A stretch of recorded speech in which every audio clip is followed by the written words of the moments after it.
हम लोग भगवान के नाम का जप निरंतर क्यों नहीं कर पा रहे? बहुत ध्यान से सुनिए। मैं मना रहा हूं, इसको डांट रहा हूं, पर यह पतन की ओर ही भागता जा रहा है। हर साधक की अंदर की वृत्ति यही है। तो श्री तुकाराम जी कह रहे हैं, कंचन, कामिनी और कीर्ति, ये तीन बड़ी खाइयां हैं। इस मार्ग में बहुत लोग चलने वाले नहीं हैं, परमार्थ में बहुत लोग चलने वाले नहीं हैं।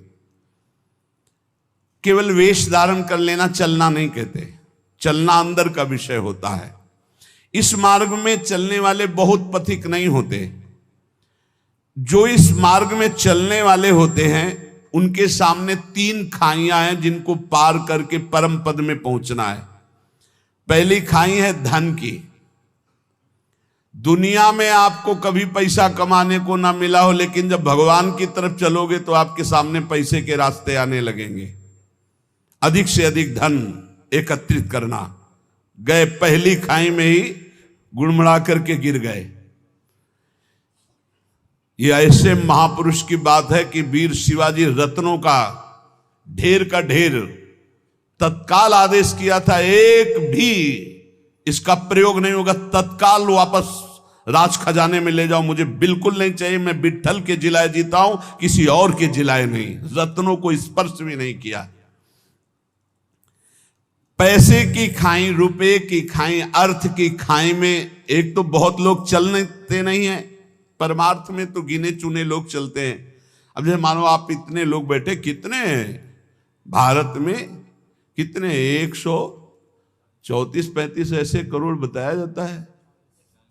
40 हो गए होंगे, बढ़ रहे होंगे। 140 करोड़ में कितने लोग चलते होंगे भगवान के मार्ग में। उनमें भी कह रहे, चलने वालों में भी ये तीन खाइयां हैं, कंचन, कामिनी, कीर्ति। इन खाइयों को ही पार करना बहुत कठिन होता है। जो इस अर्थ की खाई में फंस गए, अर्थ की खाई में, ये बैंक बैलेंस बैकुंठ ले जाएगा तुम्हें। यही जहां शरीर छूटा, जो कहते हो वैसे ही पड़ा रहेगा। पर वृत्ति कितने हुए? बोले 90। अब कितने हुए? बोले 100। अब कितने हुए? 110। उसके चिंतन का सुख होता है, उसी में फंसा रहता है। इन प्रकार बहुत बुरी तरह फंसाती माया, बहुत बुरी तरह फंसाती है, जिसका कोई निर्णय नहीं किया जा सकता। केवल हरि गुरु कृपा करें तो इस कंचन से बचना हो जाए, नहीं बहुत बुरी तरह इसमें फंस जाते हैं। इसी के त्याग के लिए निकले थे, इसी में फंस जाते हैं, इसी में फंस जाते हैं। अब जो कुछ बहादुर कंचन त्यागी निकले, अर्थ त्यागी निकले, कभी जीवन में अपने सुख के लिए अर्थ का कभी प्रयोग नहीं किया, अर्थ को स्वीकार नहीं किया।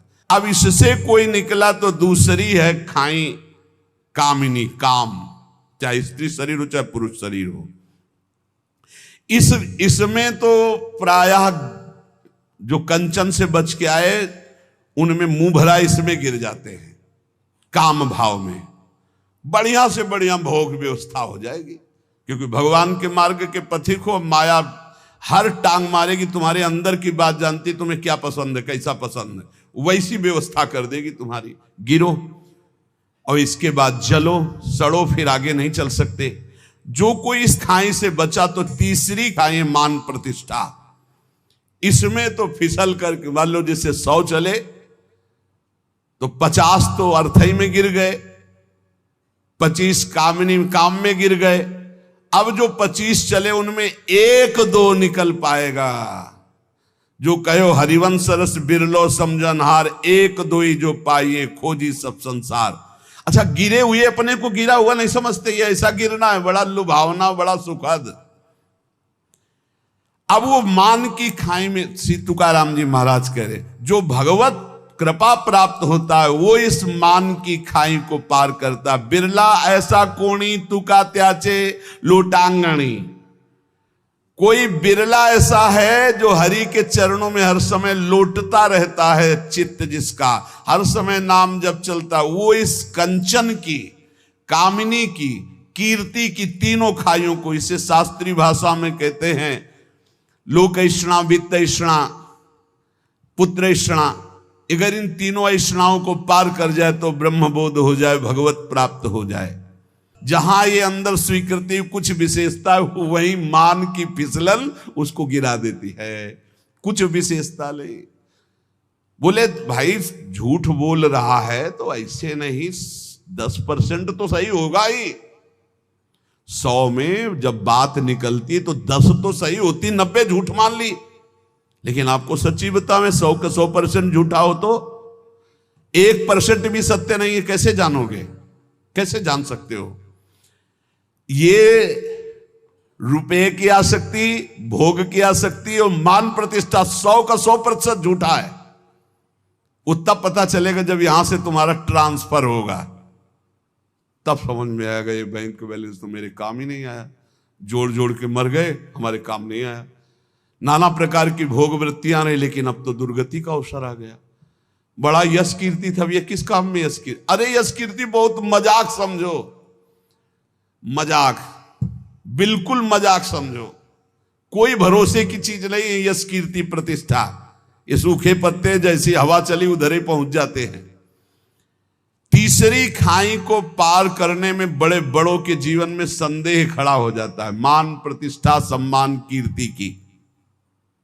साधक वही जो तीनों खाइयों में ढिलाई न करे, चढ़ता चला जाए, निकलता चला जाए, कसौटी पर कसता चला जाए। तीनों खाइयों को जो पार कर गया, तुकाराम जी कहते पांडुरंगा सामने खड़ा है। भगवान सामने खड़े, तीनों खाइयों से पार होने वाले को गले लगा लेते। ये जो पहली खाई धन की है, वैराग्य की प्रथम अवस्था में साधक का बहुत बढ़िया वैराग्य होता है। कोई भी घर से निकलता है वैसे, अच्छा गुरु कृपा से ऐसा रहा है कि जीवन भर, अब जीवन ही हो गया, अब अंतिम पड़ाव चल रहा है, पीछे वृंदावन तक कभी ऐसे छुआ भी नहीं, लिया भी नहीं। वृंदावन में पीछे माधुकरी मांग करके था ही नहीं कि दवाई खरीद ले। अब जो व्यवस्था हो रही वो उनकी व्यवस्था हो रही है। ये जो सैकड़ों लोगों ने अपना जीवन प्रभु को दे दिया, उनके भाग्य से हो रही। हमारे भाग्य में तो कभी व्यवस्था नहीं हुई, और आज व्यवस्था है तो हमारे किस काम की? वो परमात्मा देख रहा है कि शरण में है, इसकी व्यवस्था करनी, इसलिए सब व्यवस्था। अपने चाह, अपने सुख के लिए अपना बैंक बैलेंस चाहना, कंचन में फंस जाना है। पूरा विश्व है मेरे प्रभु का, उनका ऐसा प्रसाद है, कोई भूखा नहीं रहेगा, कोई अव्यवस्था नहीं होगी, और किसी से चाह नहीं, किसी से मांग नहीं। कह रही जो पहली खाई कंचन की आती है, रुपये की आती, तुकाराम जी कहते प्रथम अवस्था में बहुत सुंदर वैराग्य होता है साधक का। वो तुच्छ मान करके उसकी तरफ देखता ही नहीं है।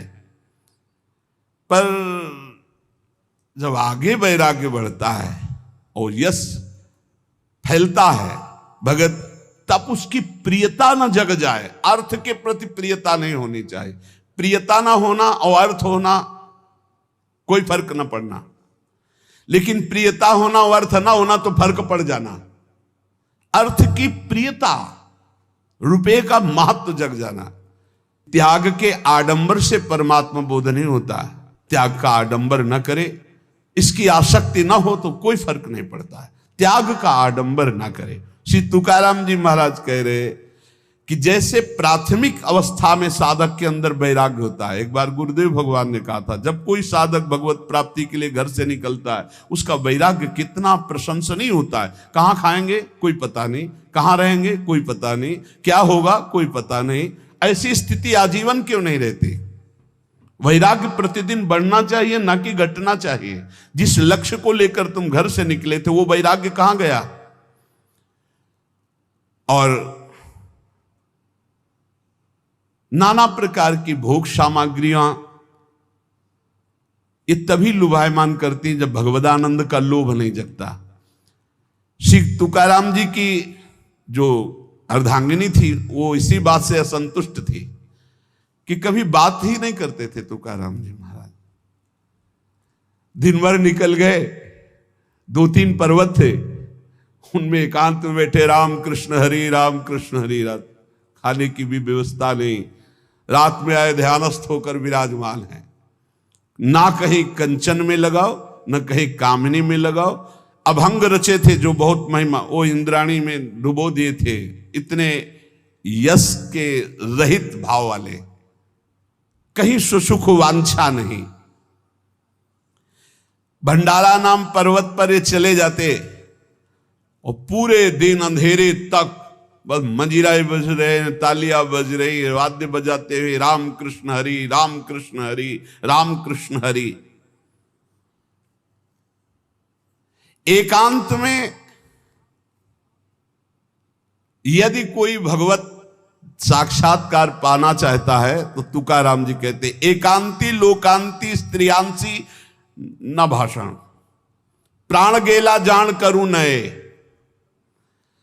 साधक को इतनी दृढ़ता कर लेनी चाहिए कि एकांत में कभी विपरीत शरीर के पास बहुत देर तक ना रहे, नहीं तो गिर जाएगा, पक्का गिर जाएगा, चाहे जितना संयमी साधक हो। कह रहे प्राण गेला जान करूं नए, प्राण त्याग सकता हूं लेकिन एकांत में कभी माई बहन के साथ नहीं बैठ सकता।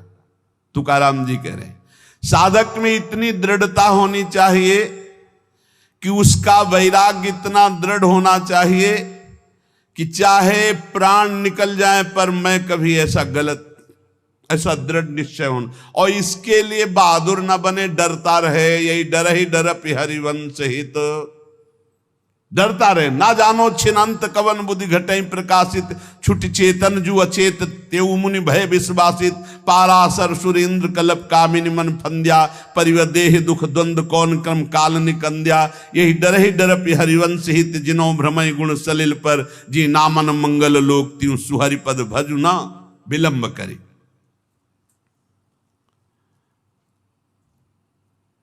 हम लोग अपने साधन का महत्व भूल करके भोग का महत्व जब अंदर बैठा लेते तब ये बातें आने लगती।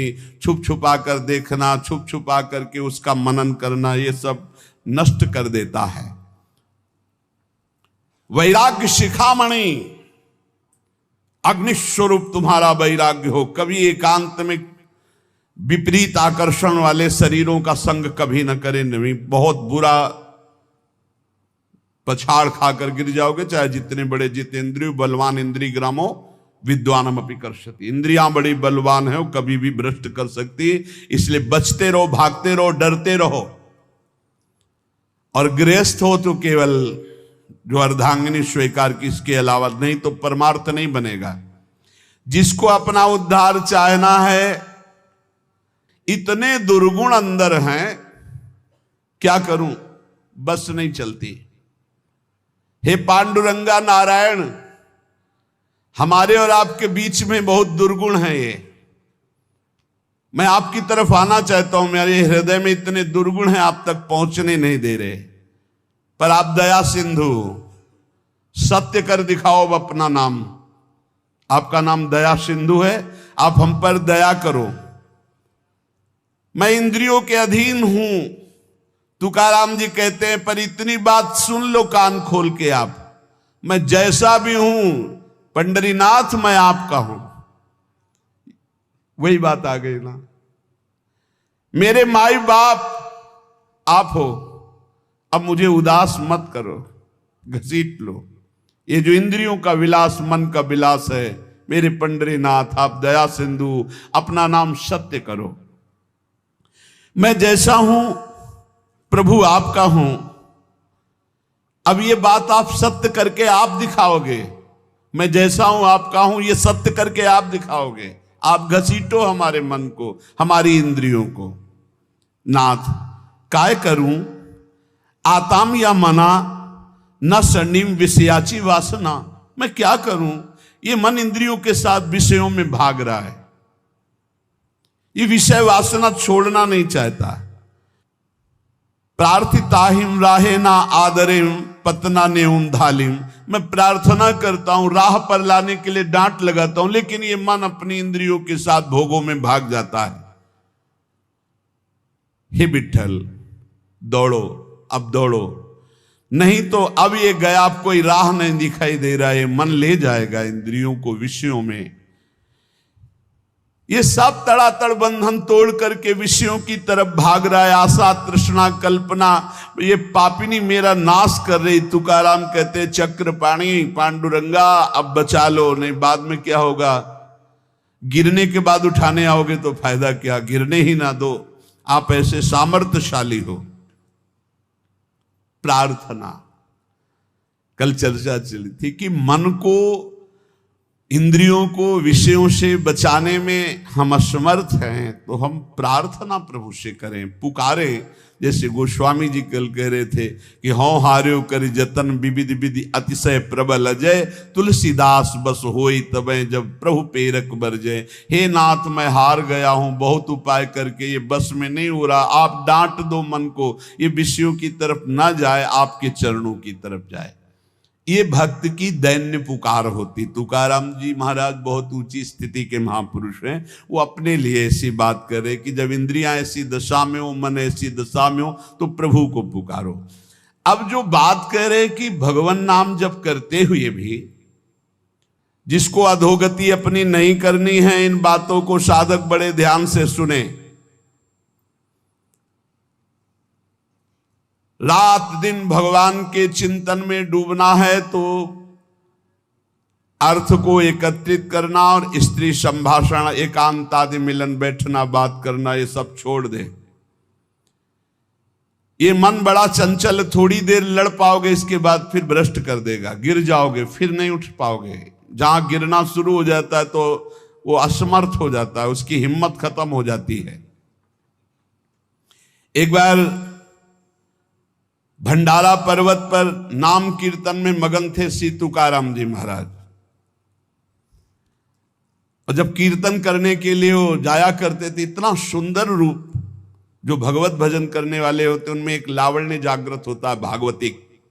वो सांसारिक बनावटी सुंदरता नहीं होती है कि वो नाना प्रकार के लेप लगा करके गोरा बनना, सुंदर बनना। तो एक नवयुवती रोज देखती थी तुकाराम जी को, चरणों में नूपुर बांधे पर्वत, भंडारा पर्वत की तरफ जाते और एकांत में खूब नाच नाच के भगवान को रिझाते, कीर्तन करते। वो अपने मन को नहीं रोक पाई। मानो भगवान परीक्षा ले रहे हो। जब वो आंख मूंद कर राम कृष्ण हरि जय जय राम कृष्ण हरि निवेदन किया जाकर, दंडवत, दूर से ही दृष्टि गई, देखा उसकी भावभंगियों को। नेत्रों से देखने से ही पता चल जाता है तुम किस भाव से देख रहे हो।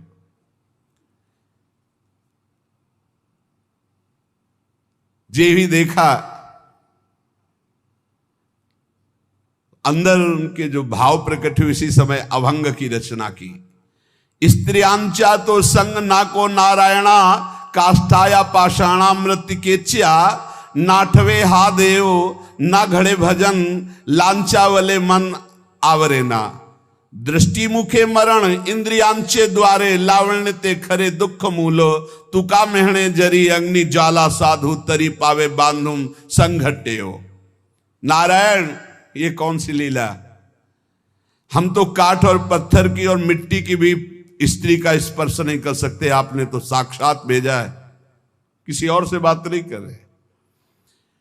मुझे पता है कि आप मेरे कीर्तन और यश पर ये प्रश्न खड़ा करना चाहते हो।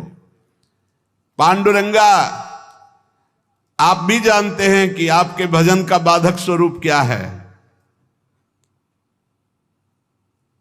ये नेत्रों के कटाक्ष, ये मुख की मुस्कान, ये इंद्रियों का आकर्षण उन मरण धर्माओं को हो सकता है जो शरीरों पर आ सकता है, जो पांडुरंगा में आ सकते हैं, उसके ऊपर कोई फर्क नहीं पड़ सकता। ये लावण्य का आकर्षण दुखों का मूल है। तुकाराम जी कहते हैं कि यदि एक तरफ स्त्री हो, एक तरफ आग हो, और साधु को कहा जाए किसका स्पर्श करोगे, तो आग का स्पर्श कर लेगा, आग में जलना स्वीकार कर लेगा, लेकिन पराई माता बहनों की तरफ गंदी दृष्टि, गंदी भावना नहीं। इसलिए हे पांडुरंगा बचाओ। तुकाराम जी सीधे भगवान से बात करे, पांडुरंगा ये क्या प्रश्न है। और उससे कहा, पराविया नारी रखुमाई समान हे गेले नेमुन ठाइन चिंची। तुम तो हमारे पांडुरंगा की प्रिय रुक्मिणी माता के समान हो, रखुमाई समान। जैसे हम पांडुरंगा के पार्श्व में विराजमान रुक्मिणी माता को देखते हैं, हे माता तुम तो वैसे हमारी दृष्टि में हो, तुम रुक्मिणी माता के समान हो, इसलिए तुम जाओ, तुम्हारी यहां कोई चेष्टा की चाल नहीं चलेगी। जानती हो हम कौन हैं? हम हरिदास हैं, हम प्रभु के दास हैं, तुम्हारे द्वारा हमारा पतन नहीं हो सकता। ऐसी बुरी चिंतन वृत्ति मत रखो। तुकाराम जी कहते हैं कि यदि उस स्त्री से कहा तुम्हें परपुरुष ही पसंद है तो बहुत संसार में है, यहां तुम्हारी चाल चलने वाली नहीं। तुकाराम जी ने सीधे साष्टांग दंडवत किया कि आप हमारे लिए रुक्मिणी मां के समान हो, रखुमाई रुक्मिणी मां। और हाथ जोड़कर कहा, विदा हो, यहां आपकी कोई चाल चलने वाली नहीं। परमार्थ का महावीर सुभट एकांत भंडारा पर्वत है, कोई वहां दूसरा नहीं। और नवयुवती सुंदरी आकर्षण कर रही, हृदय में कैसी भावना है कि जो विठ्ठल के पार्श्व में विराजमान रुक्मिणी माता वो उनके समान आप हो और साष्टांग दंडवत। ये है भक्ति का चमत्कार। महाप्रभु चैतन्य देव अश्रुभ प्रवाह करते, हा कृष्ण हा कृष्ण। दो वैश्याएं आपस में देखी, बोले बहुत सुंदर सन्यासी है। कहा हमारी जैसियों से पाला नहीं पड़ोगा इसलिए सन्यास ले लिया। बोले नहीं ऐसा तो नहीं दिखता। बोले अभी दिखाती हूं। नजदीक गई महाप्रभु तो से ही जो ही उन्होंने हाव भाव प्रकट किया तो रोते हुए प्रणाम करते हुए कहा, मां आप ऐसी करुणा करो कि मेरा हृदय जल रहा है, मुझे श्री कृष्ण मिल। और वो जो विलाप, अब उनका हृदय इतना व्यथित हो गया, उनके पावन शब्द चरणों में गिरी। बोले प्रभु मैं बहुत नीच पापनी हूं, मैं कोई पवित्र विचार से नहीं आई थी, मैं तो गंदे विचार से आई। वो वहां कहीं प्रवेश ही नहीं इन शब्दों का। जैसे ठाकुर हरिदास जी के पास 3 दिन वैश्या, क्या प्रवेश, वही कृष्ण नाम की गूंज में उसको बदल दिया, वैश्या को बदल दिया, महाभागवत बना दिया। नाम न छूटने पावे तो नामी को वहां हर समय सुरक्षा करनी पड़ेगी, कभी भी दास में परास्त होने वाली बात नहीं आएगी। मनुष्य मात्र इच्छा से बंधा हुआ है, भगवत प्राप्ति की इच्छा कर लो तो सब इच्छाएं आपको कभी परास्त नहीं कर पाएंगी, नष्ट हो जाएंगी। इसलिए आज के सत्संग की सार बात, अपने इष्ट देव के अनन्य हो जाओ और नाम जप में ऐसी निष्ठा रखो कि भगवान से भी बढ़कर भगवान का नाम है। और ये 3 खाइयां हैं जिनसे बचना ही होगा, कंचन, कामनी, कीर्ति। हम लोग भगवान की शरण में हैं, जो गृहस्थ भी भगवान की शरण में है। भगवान कह रहे हैं, अनन्यश्चिंत्यन्तो माम ये जना परिपासते तेषाम नित्याभियुक्ता नाम योगक्षेमं वहाम्यहम्। जो मेरा अनन्य चिंतन करता रहता है उसकी अप्राप्ति की प्राप्ति कराना और प्राप्ति की रक्षा करना, ये दोनों मेरी जिम्मेवारी। इसलिए बेपरवाह निश्चिंत रहो, लेकिन ये 3 खाइयां इन पे गिरना नहीं। इनसे हमें बच करके भगवान की शरण में जाना है, भगवान की प्राप्ति करनी। ये हमारा अंतिम जन्म हो ऐसा निश्चय करो।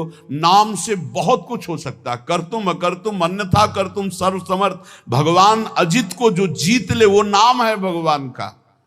भगवान के भक्तों में इतनी सामर्थ्य कि भगवान बोल पड़े आम भक्त पराधीनो, वो नाम से ही, वो नाम से सामर्थ्य है। जिसके लिए भगवान कह रहे मैं अस्वतंत्र हूं, परम स्वतंत्र। भगवान अपने को अस्वतंत्र बता रहे हैं। जगत जिनके चरणों की वंदना करता हो करे हूं निज भक्तन को दास, भगत मेरे मुकुटमणि। वो केवल नाम के बल से खूब नाम जप करो, भगवद आश्रित रहो। और जहां कहीं ऐसी समस्या दिखाई दे कि आप हार रहे हो, वहां भगवान हरि को पुकारो, वहां प्रियाजू को पुकारो, आपको बल मिलेगा, आप वहां से निकल पाओगे। बड़े दलदल हैं कंचन कामिनी कीर्ति के, ये भगवान की कृपा से। गिर जाना कोई आश्चर्य की बात नहीं, बहुत फिसलन है, लेकिन गिर के पड़े रहना ये आश्चर्य की बात है। खड़े हो और निकलो और भगवान की प्राप्ति करो। गिरना कोई आश्चर्य की बात नहीं है। ये मार्ग ही ऐसा फिसलन का है कि जो दौड़ा वो कभी न कभी, कोई विरला ही ऐसा है जो भगवान जिसको पकड़े हुए, नहीं तो गिरना वहीं पर। और जहां गिरा तो हरि आश्रय, तो गिरा क्यों? कीन हो इसका वो अभिमाना, नहीं गिर नहीं सकता। जहां अभिमान नष्ट हुआ, पुकारा हे दीनानाथ, भगवान फिर उसको आगे बढ़ा देते। अब ये जन्म हमारा भगवत प्राप्ति के लिए है, ऐसा दृढ़ निश्चय करके भगवद आश्रय खूब नाम जप करो। शेष चर्चा आगे। श्री राधा।